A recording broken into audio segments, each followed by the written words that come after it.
Hello dear students, मैं बिंदु पारिक आपकी साइंस एजुकेटर एक बार फिर स्वागत करती हूँ आपका इस ऑनलाइन प्लेटफॉर्म पर। जैसा कि आप सभी को पता है, हम लोगों ने कितने लेक्चर्स कंप्लीट कर लिए हैं इस चैप्टर के। वो हैं 4 लेक्चर्स जो हैं वो पूरे हो चुके हैं। और हमने लास्ट लेक्चर में स्टार्ट किया था कि मानव पाचन तंत्र के बारे में हमने अध्ययन करना शुरू किया था और 2 भागों के बारे में हम पढ़ चुके थे। शरीर के 2 भाग कौन से ऐसे मानव पाचन तंत्र के? तो हमने अध्ययन किया था मुख गुहा के बारे में कि मुख गुहा का क्या रोल रहता है पाचन प्रक्रिया के दौरान। और उसके बाद ग्रसिका में जब भोजन प्रवेश करता है तो क्या ग्रसिका भोजन का पाचन करवा रही है या सिर्फ और सिर्फ एक पथ उपलब्ध करा रही है। तो कल हमने इस बारे में बात की थी, तो एक बार छोटा सा रिवीजन कर लेते हैं कि कल हमने कहाँ तक पढ़ लिया था। तो देखो, हमने ये पढ़ा था सबसे पहले मनुष्य में पोषण से हमने शुरू किया था, क्योंकि हम पोषण पढ़ेंगे तो मैंने आपको बताया था कि जो ये जीव है, जीवों में भी विषम पोषी पोषण विधि जब चलती है तो उसमें भी हमने पढ़ा था कि प्राणी संभोजी जीवों को हमें अच्छे से अध्ययन करना है। तो मैंने आपको बताया था हमें 3 जीवों को अध्ययन करना रहेगा इस टॉपिक के अंतर्गत। पहला मैंने बताया आपको अमीबा, दूसरा था पैरामीशियम और थर्ड नंबर मैंने कहा था अपन बात करेंगे मनुष्य के बारे में। तो अमीबा और पैरामीशियम में हमने देखा कि क्योंकि वो जीव सरल है तो सरल विधि के द्वारा भोजन को ग्रहण करते हैं और पाचन करते हैं। लेकिन मनुष्य जो है वो एडवांस है, ठीक है। प्राणी जब एडवांस है तो क्या होगा कि पाचन के लिए जो अंग है वो भी क्या होंगे, अलग अलग होंगे। तो यहीं से हमने शुरू किया था कि मनुष्य में जो पोषण चलता है वो क्या है। तो मैंने आपको बताया था कि मनुष्य में पोषण एक नाल में चलेगा और वो जो नली होगी वो होती है आहार नली, क्योंकि आहार का सारा कार्य चल रहा है तो नेम ही क्या दे दिया, आहार नली। तो इसमें आपको प्रॉब्लम नहीं होगी, लेकिन आपको एक बात ध्यान रखनी है कि आहार नली कहाँ से प्रारंभ हो रही है और कहाँ इसका एंडिंग हो रहा है, कहाँ अंत हो रहा है। तो मैंने बताया था कि शुरुआत हुई थी मुख गुहा से होती है, ये आहार नली स्टार्ट होती है और कहाँ एंड होती है, जाके गुदा पे स्टार्ट मतलब अंत होता है इसका, गुदा पर जाके ये खत्म होती है और ये एक प्रकार की नली है। अगर आप चित्र में देखोगे तो देखो आपको यहाँ लिखा हुआ दिख रहा है, ये मुख गुहा है, ठीक है। और मुख गुहा से ये आहार नली देखो यहाँ से शुरू हो जाएगी अपने मुख वाले एरिया से, यहाँ से प्रारंभ होगी इस एरिया से और चलते चलते देखो लास्ट में क्या लिखा हुआ है, गुदा द्वार, यहाँ पे ये एंड होती है। पूरा कंप्लीट पाइप चल रहा है, बस इसका शेप अलग अलग है। कहीं पे ये पतली है और कहीं पे ये मोटी हो जाती है, शेप इसका बदल रहा है, इस वजह से अंगों के नाम भी चेंज हो जाएंगे, ठीक है। तो देखो इसके बाद क्या था, मैंने बताया पाचन किसे कहते हैं। भाई आपने इतनी बार पाचन का नाम सुना है, बट एक्चुअल मीनिंग क्या होता है? तो जब भी अब आपसे कोई पूछे कि पाचन क्या है तो आप क्या बोलोगे कि भोजन के जटिल अणुओं को सरल अणुओं में बदलने की प्रक्रिया ही पाचन कहलाती है। जब आप खाना खाते हो उसके बाद आप क्या कहते हो कि मेरा खाना पच चुका है। पचने का मतलब क्या है, आपका जो पेट है, ठीक है, आमाशय, उसमें बिल्कुल हल्का हल्का सा फील होता है। क्यों? क्योंकि आपने जो खाना खाया उसके भारी जटिल कण अब कहीं ना कहीं उसका क्या हो चुका है, पाचन हो चुका है, ठीक है। आमाशय में पूरा 100% पाचन तो नहीं होता, लेकिन हम कह सकते हैं 40-50% तक यहाँ पे पाचन हो जाता है। उसके बाद ये भोजन निकल के चला जाता है छोटी आंत के अंदर। छोटी आंत में यहाँ पर क्या होता है कि पाचन की आगे की प्रक्रिया चलती है, पर पेट से तो खाना निकल गया ना, तो हमें थोड़ा सा लाइट फील होने लग जाता है। धीरे धीरे सारे जटिल अणुओं को किसमें बदल दिया जाता है, सरल अणुओं में। और जब बहुत टाइम निकल जाता है, सारे घंटे मतलब काफी घंटे निकल जाते हैं और भोजन का अवशोषण भी हो जाता है, तो कुछ टाइम बाद में जब ग्लूकोज की फिर से कमी होगी तो फिर हमें भूख लगने लग जाएगी। तो इस तरीके से ये प्रक्रिया चलती रहती है। तो बिल्कुल आसान मैंने आपको परिभाषा बताई है कि भोजन के जटिल अणुओं को एंजाइम के द्वारा, हमें ना एक विशेष चीज की यहाँ पे जरूरत पड़ेगी और वो विशेष चीज है यहाँ पर एंजाइम। बेटा ध्यान देना, एंजाइम को ही कहते हैं क्या, एंजाइम को ही कहते हैं जैव उत्प्रेरक। ये वर्ड आप ध्यान देंगे सभी, उस दिन की क्लास में मैंने नहीं बताया, आज बता देती हूँ। इन्हें कहते हैं जैव उत्प्रेरक। जैव उत्प्रेरक, उत्प्रेरक क्या होते हैं? ऐसे अणु या ऐसे यौगिक जो अभिक्रिया के वेग को बढ़ा देते हैं या घटा देते हैं, उन्हें हम कहते हैं उत्प्रेरक, ठीक है। ये आपने पढ़ा है केमिस्ट्री के चैप्टर्स में, आपने ये बात सुनी होगी और नाम से ही पता चल रहा है, देखो नहीं भी सुना, उत्प्रेरक मतलब उत्प्रेरित करने वाले। क्योंकि अगर उत्प्रेरक नहीं होंगे ना तो इतने जटिल अणुओं को सरल में बदलना ना हमारे लिए मुश्किल हो जाएगा। तो ये एंजाइम यहाँ आते हैं और क्रिया की रेट बढ़ा देते हैं, क्रिया को बहुत तेजी से बढ़ा देंगे। जब आप हायर क्लासेस में स्टडी करोगे, जब आप 11th पढ़ोगे, जब आप 12th केमिस्ट्री पढ़ोगे, तो उत्प्रेरक के बारे में आपको और डिटेल में जानने को मिलेगा वहां। अब सुनना, क्योंकि ये उत्प्रेरक जीवों के अंदर है, समझ रहे हो, हम जो केमिकल रिएक्शन में काम में लेते हैं ना उत्प्रेरक, वो तो क्या है ना, बाहरी केमिकल है, रसायन है, वो बाहर हम काम में ले रहे हैं तो उन्हें सिर्फ उत्प्रेरक बोल देते हैं। पर ये उत्प्रेरक तो हमारे शरीर के अंदर है, जीवों के अंदर, इसलिए इन्हें कहते हैं जैव उत्प्रेरक। तो एग्जाम में अगर आपसे पूछे ना जैव उत्प्रेरक क्या होता है, तो आप क्या बोलोगे कि शरीर में पाचन प्रक्रिया के लिए पाए जाने वाले एंजाइम ही जैव उत्प्रेरक कहलाते हैं। ठीक है, ये बात आप ध्यान रखिएगा। अब यहाँ मैंने बोला सरल अणुओं बदल दिया, ठीक है भाई। अब पाचन का पथ आपको ध्यान रखना है कि ये जो पूरा आपको पाचन तंत्र यहाँ दिख रहा है, इन सब अंगों में खाना नहीं जाएगा बेटा। खाना लीवर में नहीं जाता है पचने के लिए, पचने के लिए नहीं जाएगा। मैं ये कह रही हूँ पाचन क्रिया के दौरान लीवर में खाना नहीं जाता, पित्त की थैली में खाना नहीं जाता है, हमारे अग्नाशय में खाना नहीं जाता। ठीक है, आप क्या चित्र देखते हो ना, आपको लगता है सब जगह पे भोजन चला जाएगा, ऐसा नहीं होगा। मुख्य अंगों से होता हुआ ये नीचे जाता जाएगा। और मुख्य अंग देखना कौन से हैं, ध्यान दो, यहाँ पे मैंने द्वार, यहाँ पे पूरा पथ लिखा है।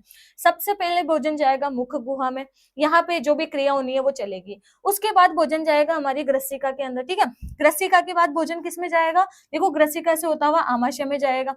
आमाशय के बाद भोजन सीधा किस में चला जाएगा, छोटी आंत के अंदर। छोटी आंत से किस में जाएगा, बड़ी आंत में। और बड़ी आंत के बाद मलाशय, और उसके बाद किसका नंबर आएगा, गुदा का नंबर आएगा।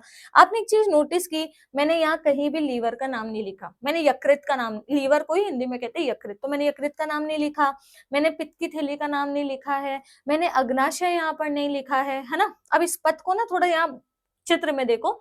सबसे पहले ये मुख गुहा है, बताओ यहाँ से खाना खाते हैं हम लोग, बताओ, है ना, यहाँ से हमने भोजन को ग्रहण किया।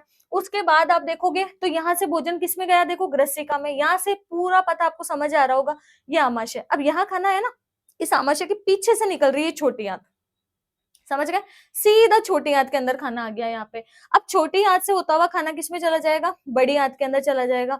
और बड़ी आंत से खाना किसमें जाएगा, गुदा द्वार में जाएगा, यहाँ से होते हुए बाहर जा रही है। ठीक है, अब कौन सा भोजन जाएगा कौन सा नहीं जाएगा डिटेल में पढ़ेंगे तो वहां जाएगा। तो कुल मिला के देखो लीवर में नहीं जा रहा है, और इधर देखो अग्नाशय, ये रहा, ये अपने ऑरेंज ऑरेंज आपको यहाँ दिख रहा है, ये अग्नाशय बना हुआ। आज ना अपन चित्र भी बना के देखेंगे, मैं खुद एक चित्र बनाऊंगी आपके लिए बिल्कुल सरल सा, जिससे क्या ये थोड़ा सा एक रियल फोटो है, इसकी वजह से क्या उतना प्रॉपर समझ नहीं आ पाता, लेकिन अपन एक रफ चित्र बना के देखेंगे जिससे पता चले कि पथ कौन सा है, क्या है, क्लैरिटी मिलेगी आपको, है ना। इसके बाद समझो आप, तो ये हो गया पथ, मेरे हिसाब से ये बात आपको क्लियर हो गई होगी पथ वाली। अब इसके बाद मैंने बताया था कि कौन से जटिल अणु है जिनको हम सरल में बदल रहे हैं, तो ये लाइन ना आपको अच्छे से याद होनी चाहिए। मैंने कहा था कि पाचन प्रक्रिया के दौरान हम जो खाना खाते हैं ना, उसमें जटिल अणु होते हैं तीन। कौन से तीन जटिल अणु है, कार्बोहाइड्रेट, प्रोटीन और वसा। कार्बोहाइड्रेट को पूरा पचाने के बाद जब कार्बोहाइड्रेट ग्लूकोज में बदल जाता है ना, तब हम कहते हैं कि कार्बोहाइड्रेट का पाचन हो चुका है 100%। समझ आया। प्रोटीन को पूरा पचाने के बाद, क्योंकि ये जटिल है, इसका सबसे सरल अणु कौन सा है, अमीनो अम्ल। अगर ये अमीनो अम्ल में बदलेगा तब हम कहेंगे क्या हो चुका है, पाचन हो चुका है। ठीक है, और वसा का सबसे छोटा अणु कौन सा है, वसीय अम्ल, या आप क्या बोलेंगे, ग्लिसरॉल। आपको क्या करना है, अभी के अभी घर पे बैठ के कॉपी को पलट लो, क्योंकि आप नोट्स बना रहे होंगे, मैंने कहा था आपको नोट्स बनाते रहिए साथ। इस पूरे पाचन तंत्र की भी आपको एक अच्छी सी पीडीएफ बन के मिल जाएगी, जिसको आप कॉपी में नोट करना है। ठीक है, तो जब आप इसको लिखोगे ना बेटा, तो ध्यान देना, इसको ना आपको यहाँ छुपा लेना है, हाथ रख लेना है, और फिर बोल के देखना कि कार्बोहाइड्रेट को किसमें बदलना है, सरल अणु में, ग्लूकोज में। प्रोटीन को किसमें कन्वर्ट करना है, आपको बोलना आना चाहिए घर पे, अमीनो अम्ल में चेंज करना है। और वसा को किसमें बदलना है, वसीय अम्ल में और ग्लिसरॉल में बदलना है। तब जाके भोजन के जो जटिल अणु थे वो सरल में, छोटे छोटे अणुओं में बदलेंगे, और हमारा शरीर इनको काम में ले पाएगा, ग्लूकोज को, इसको और इसको, इन सबको हम उपयोग में ले पाएंगे। अब देखो आगे मैंने क्या बताया था आपको, हमने देखा पाचन तंत्र के विभिन्न भागों के क्या कार्य है। तो इसमें सबसे पहले मुख गुहा में मैंने कहा था, मुख गुहा में 3 भाग होंगे, है ना, बक्कल कैविटी में 3 भाग होते हैं। 3 भाग कौन कौन से, दांत है, जीभ है, और कौन है, लार ग्रंथियां। सबका अपना अपना रोल है। देखो दांत मैंने कहा था 4 प्रकार के होते हैं, कौन कौन से हैं, कृतनक है, रदनक है, अग्र चयवर्णक है, और कौन सा है, चयवर्णक। ध्यान देना, अपनी बुक में चारों दांतों के कोई नाम नहीं दे रखे, क्योंकि छोटी क्लास 7th में ये नाम आते हैं, तो आपको ना दोबारा रिपीट नहीं कर रखा है, बट फिर भी मैंने एक बार के लिए लिख दिया है। तो अपने लिए थोड़ा जीभ वाला जो है काम, वो आप ध्यान रखेंगे। जीभ क्या करती है, तो एक तो इसके ऊपर चलो टेस्ट बड्स है, वो एक रोल है, लेकिन इसके अलावा पाचन के दौरान इसका जो मुख्य कार्य है वो क्या रहेगा, कि भोजन में लार मिलाना। कैसे लार मिलाती है, क्योंकि ये जो जीव है ना, मैंने इसका बताया था आपको, इसका अगला भाग है वो मूवेबल होता है, गति कर सकता है। भाई पीछे वाला भाग तो क्या रुका हुआ है, बट आगे का भाग पूरे मुंह में घूम सकता है। तो ये क्या करता है कि खाने को जो हम खाते हैं पूरे मुंह में चलाता है, चला के इसमें लार अच्छे से मिक्स करेगा, क्योंकि यहाँ पे लार का एक बहुत इंपॉर्टेंट रोल है। ये मैंने बताया था, देखो यहाँ लिखा भी है कि लार के अंदर ना एक एंजाइम रिलीज होगा, एक एंजाइम स्रावित होगा जिसे अपन बोलते हैं एमिलेज एंजाइम। इसी एमिलेज, ये वेरी इंपॉर्टेंट है, 1 मार्क्स का क्वेश्चन बोर्ड में बन भी चुका है और आगे भी आएगा, ठीक है। एमिलेज, इसी एंजाइम का एक और नाम है, आपको ध्यान रखना है, टाइलिन। भाई टाई को गले में लगाते हो ना, तो उसे याद रख लो, टाई वाला एंजाइम मुंह के अंदर होगा, थोड़ा कनेक्ट करके पढ़ लेना, टाइलिन है, ठीक है। ये एंजाइम क्या करता है ये पूछा जाता है, आपको लिखना भी है बोर्ड के अंदर कि एमिलेज एंजाइम स्टार्च को शर्करा में बदलता है। अब तुम सोचोगे कि मैम आपने बताया नहीं कि हम स्टार्च नाम की भी कोई चीज खाते हैं। तो देखो अभी अभी मैंने आपको एक बात की थी अभी आपसे इस बारे में, देखो ये रहा, ये मैंने कहा कार्बोहाइड्रेट, कार्बोहाइड्रेट खा रहे हैं, उसको किस में बदल रहे हैं, ग्लूकोज में। तो बेटा कार्बोहाइड्रेट ना कई प्रकार के होते हैं, स्टार्च भी होता है, सेलुलोज भी होता है। सेलुलोज घास के अंदर होता है, बताओ अपन घास खाते हैं क्या, नहीं खा सकते। रीजन पता है क्या है, अपन घास नहीं खाते क्योंकि अपन उसे पचा नहीं सकते, घास में सेलुलोज होता है, अपन पचा नहीं सकते। वरना इंसान कोई चीज छोड़ दे ये तो मुश्किल ही है, मैंने पहले भी कहा था यार अपने जितना स्वार्थी दुनिया में कोई नहीं है, बट सेलुलोज के अपने पचता नहीं है, प्रॉब्लम बस ये है, वरना अपन घास भी खाने लग जाए, बेचारी गाय के हिस्से की घास भी काट के घर पे ले आएंगे, वो भी नहीं मिल पाएगी उसको। तो देखो अपन क्या खा सकते हैं, सिर्फ और सिर्फ कार्बोहाइड्रेट के अंदर ना स्टार्च खा सकते हैं। आप ये खाते हो ना रोटी चावल आलू, ये सब खाते हैं, इन सब में स्टार्च होता है, स्टार्च को हम किस में कन्वर्ट करते हैं, ग्लूकोज में। तो ना कंफ्यूज मत होना, कार्बोहाइड्रेट को ही स्टार्च लिखा हुआ है, तो इसका पाचन यहाँ होगा। फिर मैंने ये भी बताया था कि हम तो बहुत सारा स्टार्च खाते हैं, एक्चुअल में अपन ज्यादा खाते ही स्टार्च ही है, लेकिन ये सारा स्टार्च 100% यहाँ पे पचता नहीं है। मुंह में तो अपन ने थोड़ी सी देर भोजन रखा फिर निगल लिया उसको, इतनी सी देर में पाचन कैसे होगा। तो सिर्फ 30% जो पार्ट होता है ना उसका पाचन यहाँ होता है, बाकी 70% जो रिमेनिंग है ना वो आगे वाले हिस्सों के अंदर पचाएंगे अपन, ठीक है। देखो आगे सुनना अब। इसके बाद मैंने बताया था ग्रसिका क्या करती है, तो वेरी इंपॉर्टेंट है क्या।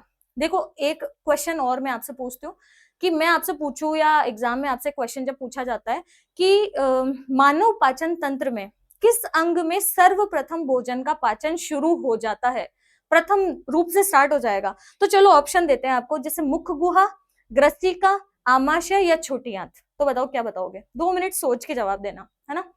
तो मेरे हिसाब से आपको आ गया होगा, इसमें आंसर आएगा मुख गुहा, क्योंकि मैंने ना अभी अभी क्लियर किया आपको कि मुख गुहा के अंदर देखो, ये मुख गुहा, इसमें स्रावित होगी लार, और बताओ लार यहाँ पे पचाने का काम शुरू कर दिया कि नहीं कर दिया, शुरुआत यहीं से हो चुकी है, स्टार्च को हमने पचाना स्टार्ट कर दिया, भले ही 30% पचा पाए, पर क्वेश्चन पूछे कहां से शुरुआत हो जाती है, तो मुख गुहा से शुरुआत हो जाती है। अच्छा और पूछूं अगर मैं आपसे कि बताओ सर्वप्रथम किस अणु का पाचन होता है, कार्बोहाइड्रेट का होगा या प्रोटीन का होगा या वसा का होगा, तब आप क्या आंसर देंगे, आप बोलेंगे सबसे पहले पाचन शुरुआत किसकी होती है, कार्बोहाइड्रेट की, क्योंकि स्टार्च कौन है, कार्बोहाइड्रेट। प्रोटीन और वसा को तो छेड़ेगा भी नहीं, कौन, एमिलेज एंजाइम, क्योंकि हर अणु के लिए हमारी शरीर में अलग एंजाइम काम करेगा। हर एक एंजाइम ऐसा नहीं है कि आके सारे का ही काम करके चला जाएगा, सारों को पचा लेगा, जैसे आपके टीचर्स होते हैं ना अलग अलग सब्जेक्ट के लिए अलग अलग, वैसे यहाँ पे पाचन के लिए प्रोटीन के लिए अलग स्रावित होगा, वसा के लिए अलग स्रावित होगा, कार्बोहाइड्रेट के लिए अलग एंजाइम स्रावित होगा, और ये सिर्फ कार्बोहाइड्रेट पे काम कर सकता है, बाकी को छेड़ेगा भी नहीं, सीधा के सीधा शरीर में भेज देगा कि भाई चलो आपका काम आगे होने वाला है ना, ऐसे। फिर ग्रसिका के लिए मैंने कहा था, ग्रसिका कौन सी है, तो अपनी पाचन नली है। एक बात ध्यान रखना, जो सामने ये नली आप टच कर पा रहे हो ना, ये पाचन नली नहीं है, ये तो श्वसन नली है, क्योंकि आप हाथ लगा के देखो वाइब्रेशन फील हो रहा है, तो यहाँ से तो ध्वनि बाहर आ रही है। इस नली के जस्ट पीछे कौन सी नली है, पाचन नली है, ठीक है। तो मैंने कहा था ये जो पाचन नली है इसी का एक और नाम क्या है, ग्रसिका। भाई अपनी मैथ साइंस के अंदर तो अपन अलग नाम यूज करेंगे, तो इसे ग्रसिका कहते हैं। ये जो पाचन नली है, ध्यान दो, ये कभी भी पाचन का कोई कार्य नहीं करती है, समझ गए, मतलब इसमें कोई एंजाइम स्रावित नहीं होगा, ये सिर्फ और सिर्फ एक रास्ता उपलब्ध कराएगी, एक पथ उपलब्ध कराएगी, किसके लिए, सबसे पहले मुख गुहा, यहाँ से खाना खाया, और यहाँ ये एक पाइप है सीधा सा, और नीचे है आमाशय, हमारा पेट, ठीक है, आमाशय को या पेट कहते हो अपनी नॉर्मल भाषा में। तो मुख गुहा से भोजन को आमाशय तक पहुंचाने का कार्य कौन सा अंग करता है, ग्रसिका करेगी, ठीक है, ध्यान देना। तो ग्रसिका केवल और केवल क्या करती है, एक पथ उपलब्ध कराती है। फिर मैंने आपको बताया था एक 1 लाइन का क्वेश्चन बन सकता है, अभी तक बना नहीं है, पर जिस दिन बनेगा ना, जिन बच्चों ने अच्छे से पढ़ा है ना, केवल वही सॉल्व कर पाएंगे इस क्वेश्चन को, सही आंसर तक पहुंच पाएंगे। और वो क्वेश्चन क्या है कि ये जो हमारी आहार नली है, यहाँ से भोजन ऐसा नहीं है कि तुम खड़े हो, मैं तुम्हें पूछू बेटा ये खाना अपने आप नीचे कैसे जा रहा है, तो तुम बोलो मैम गुरुत्वाकर्षण बल लग रहा है, और गुरुत्वाकर्षण बल से तो हर चीज नीचे ही जाती है, पर ऐसा कुछ भी नहीं, ये लॉजिक नहीं लगता, क्योंकि कभी कभी ना आप ऐसे लेट जाते हो, और बताओ लेटे लेटे पानी पीते हो कि नहीं, कई बार लेटे लेटे पॉपकॉर्न खाते हो, कुरकुरे चिप्स खाते हो, तो फिर तो खाना यही अटक जाना चाहिए, है ना, एक लाइन वो बन जानी चाहिए, यहीं तक खाना मुंह में रह गया, फिर खड़े हो गए तो लगेगा अरे यार कुछ तो फिसल के नीचे जा रहा है। तो ऐसा नहीं होता है, हमारे शरीर ना सब जानता है अपन को अच्छी तरीके से, यार ये आदमी काम का नहीं, इसलिए कोई बढ़िया व्यवस्था करो, केवल गुरुत्वाकर्षण से काम नहीं चलेगा। तो यहाँ एक बढ़िया सी गति चलेगी, और उस गति को कहते हैं क्रमाकुंचक गति। क्या कहेंगे इसको? क्रमाकुंचक गति। ये गति क्या करती है, तो मैंने कल आपको बताया था कि जैसे आप जब ये जूस वगैरह पीने जाते हो तो एक स्ट्रॉ यूज करते हो ना, आपने देखा होगा। स्ट्रॉ के अंदर मान लो मैं एक पत्थर फंसा दूं, ठीक है, अब ये पत्थर नीचे नहीं जा रहा और आपको चाहिए पत्थर मान लो बीच में आ गया और तुम चाहते हो यार बाहर निकल के आ जाए, कैसे निकालोगे? झटकोगे तो भी नहीं आएगा। अब क्या करना पड़ेगा, देखो ऐसे मान लो यहाँ पत्थर है, आप इसको ऊपर से दबाओ, पत्थर पे प्रेशर क्रिएट होगा, वो थोड़ा सा नीचे जाएगा, हो गया। अब इसको तो ऊपर से छोड़ दो, इसके पास में और दबाओ, फिर नीचे जाएगा, फिर और दबाओ, यहाँ से प्रेशर क्रिएट करो, फिर नीचे जाएगा। तो अपना ना इस तरीके से पत्थर बाहर आ जाएगा। तो अपनी नली भी ऐसे ही काम करती है ग्रसिका, पहले यहाँ से एक प्रेशर क्रिएट करेगी, संकुचित हो जाएगी, जैसे ही खाना फिसलेगा यहाँ से तो वापस क्या हो जाएगी, शिथिल हो गई, रिलीज हो गई पहले जैसी, यहाँ से अब प्रेशराइज करेगी। तो इस तरीके से फैलती है, मतलब सिकुड़ती है, फिर फैलती है, फिर सिकुड़ती है, फिर फैलती है। तो बताओ क्रम से आकुंचन चल रहा है, इसलिए गति का नाम है क्रमाकुंचक गति चलती है, समझ गए? और ये पूरी आहार नली में चलेगी, सिर्फ ग्रसिका में नहीं। तो ये गति, ये वाले लाइन आप थोड़ा सा स्पेशली इस वर्ड को तो ध्यान ही रखना ना, बुक में छोटा सा लिख के छोड़ा हुआ है, पर ठीक है ना, मैं हूं ना आपको बताने के लिए। अब आगे देखो, आगे के हमें क्या करना है, आगे के अंगों को पढ़ना है। और आगे वाला जो अंग है ना भाई, ये तो वेरी वेरी इंपॉर्टेंट है। अब रोल आने वाला है किसका, आमाशय का। किसका रोल आएगा, तीसरा नंबर जो अपना अंग रहेगा वो कौन सा है, पाचन तंत्र का आमाशय। इस आमाशय को हिंदी में तो आप मतलब साइंस की वर्ड में तो आमाशय बोल रहे हो, इंग्लिश में भी मैं आपको बता देती हूँ, ये है स्टमक, ठीक है। इसको स्टमक पढ़ना है, कई बच्चे इसको स्टोमेज पढ़ते हैं, पता नहीं कई कई पढ़ते रहते हैं, ये स्टमक है। और आमाशय अपनी जनरल लैंग्वेज में अपन बोल देते हैं इसको पेट, ठीक है। यहाँ पे ना भोजन खाने के बाद कम से कम 3 से 4 घंटे लगेंगे, यहाँ पे भोजन को रहना पड़ेगा, लगभग 3 से 4 घंटे भोजन यहाँ उपस्थित रहता है। डिपेंड करता है आपने क्या खाया और कितना खाया, ठीक है, ये घंटे उस पर डिपेंड करेंगे। थोड़ा सा खाया तो जल्दी पच जाएगा, सीधी बात है। अब ये जो आमाशय है ना, इसके 3 भाग होते हैं। कितने भाग है आमाशय के, 3 भाग है। इस आमाशय में 3 पार्ट है जो रोल प्ले करेंगे। और 3 पार्ट कौन कौन से है, देखो। सबसे पहले आपने सुना हुआ भी होगा, ये 7th में भी था आपके, अगर आपको याद है तो आप सोचोगे मैम किस जमाने की बात कर रहे हो, तो बीड़े के जमाने की बात हो गई। वंस अपॉन ए टाइम हमने पढ़ा था, अब तो भूल गए, ठीक है, कोई नहीं, रिवीजन करो। HCl, एक इसमें श्रावित होता है म्यूकस, देखो मैंने इंग्लिश में लिख दिया, वैसे इसको श्लेष्मा भी बोलते हैं, है ना, दोनों बात आप ध्यान रखना, श्लेष्मा। और एक अपने पास यहाँ पे है एंजाइम, एंजाइम तो होगा ही खास, एक एंजाइम श्रावित होगा, इस एंजाइम का नेम है पेप्सिन। वेरी वेरी इंपॉर्टेंट है, ध्यान रखना स्टूडेंट्स, पेप्सिन। पेप्सिन एंजाइम पूरा लिख देती हूँ, वरना तुम सोचोगे ये क्या है, पेप्सिन एंजाइम, ठीक है। अब इन सबका रोल ना आपको अच्छे से पता होना चाहिए, क्यों होना चाहिए, रीजन सुनना। ये आमाशय ऐसा है, देखो या तो एग्जाम में पूरा 4 मार्क्स का क्वेश्चन आता है अपने पास में, कैसे कि मानव पाचन तंत्र को समझाइए, और अथवा में क्वेश्चन आएगा अगर 4 मार्क्स में, क्योंकि आपके पास हमेशा एक ऑप्शन रहता है वहां पे। तो दूसरा जो आएगा वो बोल देंगे श्वसन तंत्र को समझाइए या फिर उत्सर्जन तंत्र को समझाइए, ऐसा ऑप्शनल रहेगा। तो या तो पूरा पूछते हैं, लेकिन मान लो उनको कंप्लीट नहीं पूछना है यहाँ से और कोई छोटा सा पार्ट पूछना है ना, तो सबसे ज्यादा पूछा जाता है आमाशय को। क्या क्वेश्चन आएगा, 2 मार्क्स का या 3 मार्क्स का क्वेश्चन आएगा कि आमाशय का चित्र बनाते हुए, या फिर अपनी बुक में चित्र नहीं है तो सिंपली पूछ लेगा कि आमाशय के विभिन्न कार्यों को समझाइए, विभिन्न अंगों के कार्य की भूमिका को स्पष्ट कीजिए। तो आपको ना क्या करना पड़ेगा, ऐसे लिखना है आमाशय, और आप लिखोगे आमाशय के 3 मुख्य भाग होते हैं, मतलब आमाशय के अंदर 3 मुख्य ऐसे पदार्थ हैं जो पाचन में मदद करेंगे। कौन कौन से होंगे, HCl होगा, म्यूकस होगा, और कौन होगा, एंजाइम। एक बात और ध्यान रखना कि ये जिस तरीके से अपना आमाशय है ना, ये थोड़ा जे आकार का सा एक अंग होता है, जे आकार का। जे आकार का ये जो अंग है, इसमें यहाँ पर इसकी दीवार पे ग्रंथि होती है एक, क्या होती है इसकी दीवार पे, ग्रंथि, जिस ग्रंथि को कहते हैं जठर ग्रंथि, ठीक है। ग्रंथियां तो हार्मोन स्रावित करेगी, तो ग्रंथि तो होनी चाहिए, जैसे वो थी लार ग्रंथि, तो ये कौन सी ग्रंथि है? जठर ग्रंथि। जठर ग्रंथि से जो रस स्रावित होगा उसे कहेंगे जठर रस, और यही जठर रस है जो इन तीनों चीजों को श्रावित कर रहा है, ये याद रखना है ना। दीवारों पे है, यहाँ से श्रावित होता रहेगा, तो यहाँ आमाशय का एक रस निकल रहा है जिसे जठर रस कहते हैं। जठर रस में 3 पदार्थ होते हैं, हाइड्रोक्लोरिक अम्ल भी होता है, म्यूकस होता है और एंजाइम होता है। अब देखो HCl का क्या रोल है, आपको ना एग्जाम में लिख के आना पड़ेगा कौन क्या कार्य करता है। तो ये जो हाइड्रोक्लोरिक अम्ल है ना बेटा, ये 2 काम करेगा। कौन से 2 काम करेगा? तो सुनो, पहली बात तो ये कि ये जो पेप्सिन एंजाइम है ना, एंजाइम है ना, ये क्या होता है, नॉर्मली जब पड़ा रहता है तो निष्क्रिय अवस्था में रहता है। पेप्सिन एंजाइम जो होता है ये निष्क्रिय रहता है, और इसको कार्य करने के लिए ना पीएच चाहिए होता है अम्लीय। कैसा पीएच चाहिए इसको? अम्लीय पीएच। इसकी भी शर्त है, तो काम ऐसे थोड़ी कर देगा, ये शर्त रखता है कि देखो भाई सीधी बात है, मुझे तो अम्लीय माध्यम दोगे तो मैं काम करूंगा, वरना मैं तो नहीं करूंगा, फिर देख लो अपने हिसाब से। तो अपने जो आमाशय इसने सोचा यार क्या करे, कोई अम्ल तो श्रावित करना पड़ेगा अगर अम्लीय माध्यम चाहिए, तो इन्होंने डिसाइड किया सबसे सिंपल वाला अम्ल ले लेते हैं, बच्चों को आसानी से याद भी हो जाएगा। तो HCl उठा लिया। HCl का पूरा नाम है हाइड्रोक्लोरिक अम्ल, अगर आप सोचो इसका क्या नाम है तो हाइड्रोक्लोरिक अम्ल है। ये अम्ल क्या करेगा इस पेप्सिन एंजाइम को, तो आप क्या लिखोगे, पहला काम क्या है इसका? इसका पहला रोल रहेगा पेप्सिन एंजाइम को, थोड़ा सा गलत लिख दिया, पेप्सिन एंजाइम को सक्रिय करना। पेप्सिन एंजाइम को सक्रिय करना, रुक जा रही है, पेप्सिन एंजाइम को सक्रिय करेगा। पहली बात, अभी तक 4 बार बोल दिया मैंने, याद हो गया होगा आपको।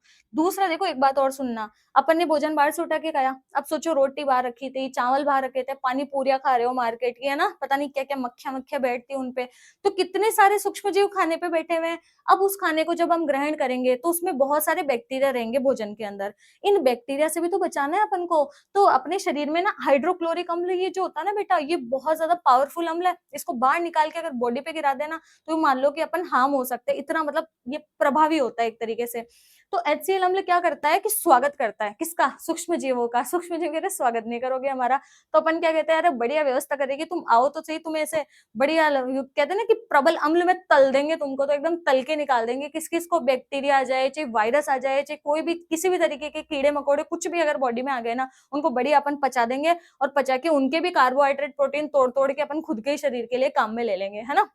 तो देखो ये क्या करेगा, सूक्ष्म जीवों से रक्षा भी करता है अपनी, सूक्ष्म जीवों से रक्षा, क्योंकि सूक्ष्म जीव जो होंगे ना वो इतने अधिक अम्लीय माध्यम में जिंदा नहीं रह पाएंगे, तो खाने में बाई चांस आ भी गए ना तो मर जाएंगे यहाँ पे। तो 2 इसके मुख्य कार्य है, पेप्सिन एंजाइम को सक्रिय करना, सूक्ष्म जीवों से रक्षा करना। वैसे पेप्सिन के लिए पेप्सिनोजन भी लिखा रहता है, क्योंकि जब ये सक्रिय नहीं होता ना तो पेप्सिनोजन बोल देते हैं इसको, ठीक है। और सुनो, श्लेष्मा क्या करता है, अब जस्ट अभी मैंने तुम्हें एक बात बताई, मैंने कहा हाइड्रोक्लोरिक अम्ल अपने लिए बहुत खतरनाक अम्ल है ना, तो ये फिर पेट में तो कब से, जब अपन पैदा हुए ना तब से ये अम्ल श्रावित होना शुरू हो गया, सुबह से शाम श्रावित होता रहता है, 24 घंटे ये श्रावित हो रहा है, कम ज्यादा होता रहेगा।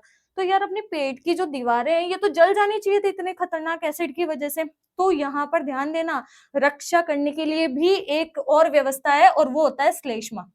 ये श्लेष्मा क्या करता है, यहाँ पर अपने ये जो दीवार है ना आमाशय की, ये देखो जठर रस की ये दीवार, इसको पूरी को कवर कर देता है। ये जो मैंने येलो लाइन से बनाई है ना, ये समझ लो श्लेष्मा है, ये बिल्कुल चिपचिपा पदार्थ होता है, म्यूकस बिल्कुल चिपचिपा पदार्थ है, और ये दीवारों को ढक लेता है। जैसे ये दीवारों को कवर करेगा, बताओ यहाँ बैठा हुआ HCl अपने कुछ बिगाड़ पाएगा क्या? वॉल्स का कुछ नहीं बिगाड़ सकता। तो ध्यान रखना, श्लेष्मा क्या करता है, तो आमाशय की दीवारों की, आमाशय की दीवारों की अम्ल से रक्षा करता है। वेरी इंपॉर्टेंट रोल है, बट सिर्फ एक ही काम है जो आपको याद रखना है, इतना तो रख ही लोगे, है ना। कल की क्लास में जब आओगे ना रिवीजन में आपको याद होना चाहिए चीज कि श्लेष्मा जो होता है वो आमाशय की दीवारों की रक्षा करेगा, किससे? हाइड्रोक्लोरिक अम्ल से, समझ गए। चलो वेरी गुड। अब ये पेप्सिन एंजाइम का बेटा एक ही रोल है और वो आपको ध्यान रखना है। अब मैं इसको रब कर रही हूँ, ध्यान से सुनो ये क्या करेगा। देखो प से पेप्सिन और प से ही क्या होता है, प्रोटीन। अब बारी किसकी आएगी, प्रोटीन की बारी आने वाली है। देखो मुख में अपन ने किसको बचाया था? कार्बोहाइड्रेट को। अभी और भी होगा, 30% पाचन है, 70% बाकी पड़ा है। लेकिन थोड़ा सा समझो, ये अब नंबर प्रोटीन का आएगा। ये जो एंजाइम है प्रोटीन को क्या करेगा? तोड़ेगा। किसमें? पेप्टाइड में। किसमें बदलेगा ये? इसको पेप्टाइड में बदलेगा। कौन बदल रहा है? तो बदलने का काम कर रहा है पेप्सिन एंजाइम। जब आपसे पूछे ना तो आप ऐसे रिएक्शन के ऊपर लिख देना एंजाइम को, पेप्सिन एंजाइम। क्या करेगा? तो प से प्रोटीन, प से पेप्सिन, प से पेप्टाइड। अच्छे से याद हो जाएगा, ट्रिपल पे याद करना। देखो प्रोटीन को पेप्सिन एंजाइम किस में बदलता है? पेप्टाइड में बदलता है। ध्यान दो, पेप्टाइड में बदलना थोड़ी उद्देश्य है, पेप्टाइड से बाद में अंत में अमीनो अम्ल में बदलना है। लेकिन आधा आधा काम चल रहा है। खाना पचाना इतना आसान काम नहीं है। अपन तो क्या अनसेंट पास्ता, मैगी, पोहे मन हो रहा है जो खाए जा रहे हो, बट बेचारा पेट जाता है अंदरूनी कि वो कैसे इसको पचा रहा है बेचारा। देखो पाचन तंत्र कितनी मेहनत करता है सुबह से शाम इसको पचाने के लिए। तो प्रोटीन के लिए पेप्सिन एंजाइम है जिसको किस में बदल देगा? पेप्टाइड में कन्वर्ट करेगा। तो मेरे हिसाब से आमाशय के अंगों के कार्य आपको समझ आ गए होंगे।